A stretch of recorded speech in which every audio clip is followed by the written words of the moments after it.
नमस्कार। मैं हूं संजय पांडे और आप देख रहे हैं समाज की बात। मुट्ठी भर कर्मचारियों ने सरकार को हिला दिया। जी हां, आज मैं बात कर रहा हूं पेंशन स्कीम की। जो पहले ओपीएस यानी ओल्ड पेंशन स्कीम थी, फिर 2004 में जब उसको एनपीएस अटल बिहारी वाजपेयी की सरकार लेकर के आई थी, और आज फिर सरकार को करीब 20 साल के बाद फिर से सोचना पड़ा, क्योंकि कई राज्यों ने अपने इस पेंशन स्कीम को, जो उनकी नई पेंशन स्कीम थी, उसको छोड़ करके पुरानी पेंशन स्कीम को अपनाना शुरू कर दिया। और उसमें भी अगर देखा जाए तो जो विपक्षी पार्टियां थी, जो बीजेपी के विरोधी पार्टियां थी बीजेपी की, उन्होंने अपने राज्यों में एक तरह से इसको चुनावी हथकंडा बना लिया था और जगह जगह वो वादा कर रहे थे। आखिर मुट्ठी भर कर्मचारियों के सामने मजबूरी क्या थी सरकारों की, कि जो सरकार के ऊपर वो इतना बड़ा लोड डालना चाहते थे। तमाम योजनाओं पर, फ्री की योजनाओं पर, हालांकि उस पर तो किसी और दिन बात होगी। और देखा जाए तो जैसे ओपीएस में आया था आपका हिमाचल प्रदेश, वहां पर फ्री बिजली की भी घोषणा की गई थी, सरकार उससे पीछे भाग गई। तो कहीं ना कहीं जो आज सरकार चला रहे हैं, उन्हें देश के कल की चिंता नहीं है। वो सोचते हैं कि आज हम सत्ता में बने रहें, कल देश जा भाड़ में, उनसे हमको कोई मतलब नहीं है। तो आखिर सरकार इन कर्मचारियों के आगे झुकी, और उसकी वजह बड़ी खास थी। उसकी वजह ये थी कि इन्हीं सरकारी कर्मचारियों की इलेक्शन में ड्यूटी लगती है, और जब इलेक्शन में ड्यूटी लगती है तो ये कहीं ना कहीं वोटिंग है उसको प्रभावित करते हैं। सरकार को आखिर इनकी धमकी के आगे अपने कानूनों में संशोधन करने की जरूरत क्या पड़ी। और अब सरकार लेकर के आई है एनपीएस के बाद यूपीएस, यूनिफाइड पेंशन स्कीम। और मैं आपको बताता चलूं कि जो एनपीएस था उसको लोगों ने पूरा आजमाया नहीं, क्योंकि एक लंबी अवधि के बाद अगर कोई व्यक्ति रिटायर होता था तो उसको कितना मिलता था, यह समझने वाली बात थी। आखिर उसकी पेंशन कितनी आती थी।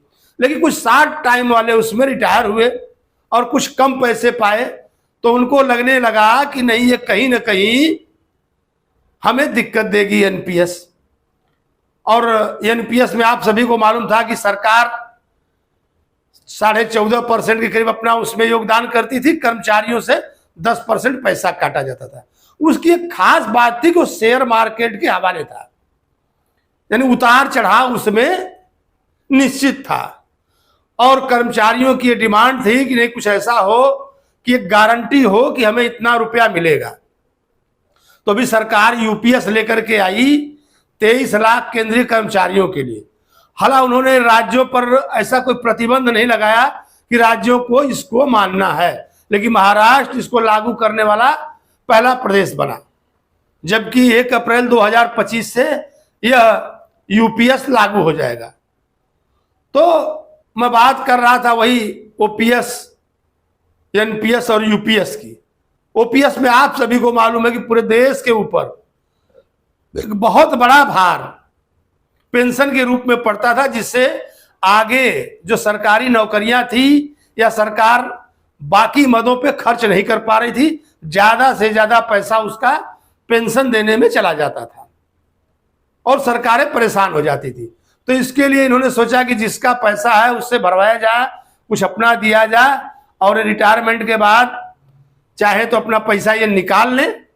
लेकिन लोगों को ये बात अच्छी नहीं लगी, तो सरकार भी जगह जगह सर्वे कराई और देखने के बाद उसने एक नया प्रोग्राम लाया, यूपीएस।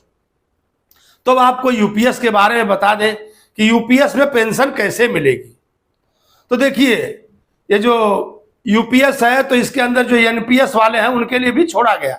अगर आप चाहें तो एनपीएस सरेंडर करके यूपीएस ले सकते हैं।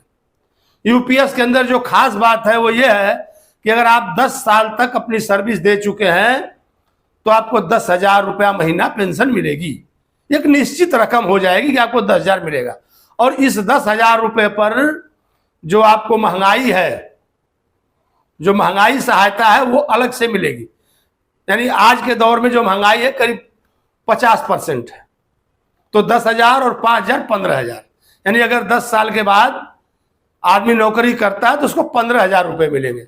और यही बात बाकी कर्मचारियों के लिए ये थी कि जब आप अपने सेवा के 25वें वर्ष में, 25 वर्ष के आखिरी नहीं, 25 वर्ष के लास्ट के 12 महीनों का ऑन एवरेज जो होगा उस पर आपकी बेसिक सैलरी पर आपको 50% पेंशन मिलेगी, और महंगाई जोड़ करके।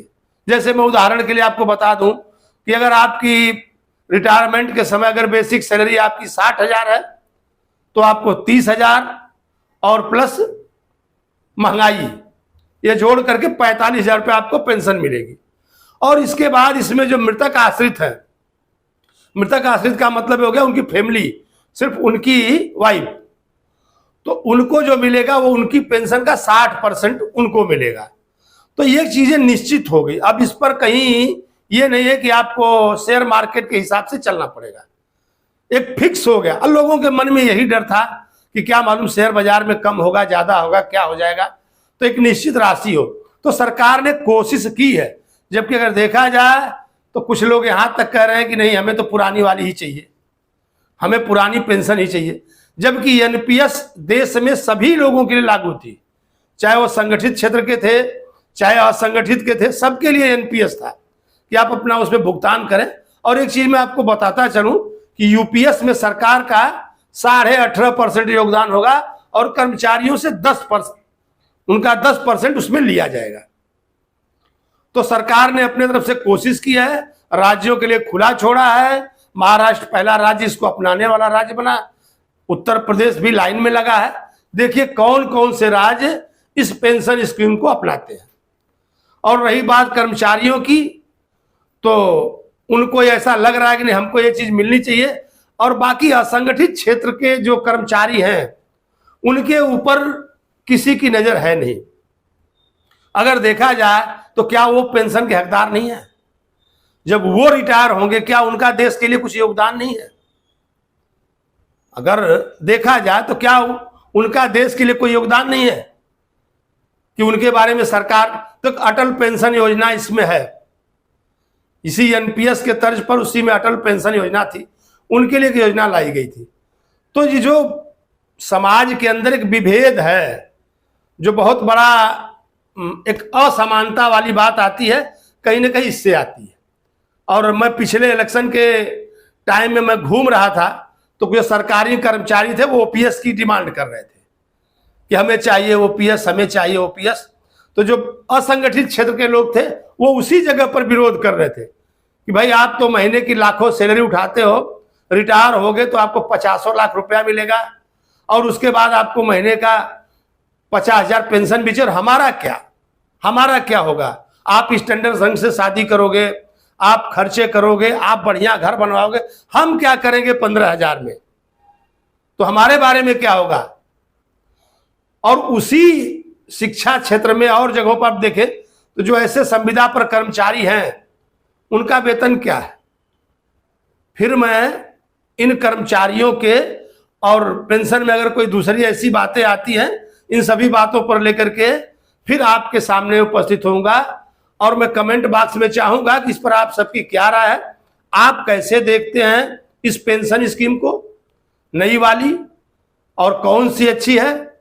आप जरूर कमेंट बॉक्स में लिखिएगा। तब तक के लिए धन्यवाद।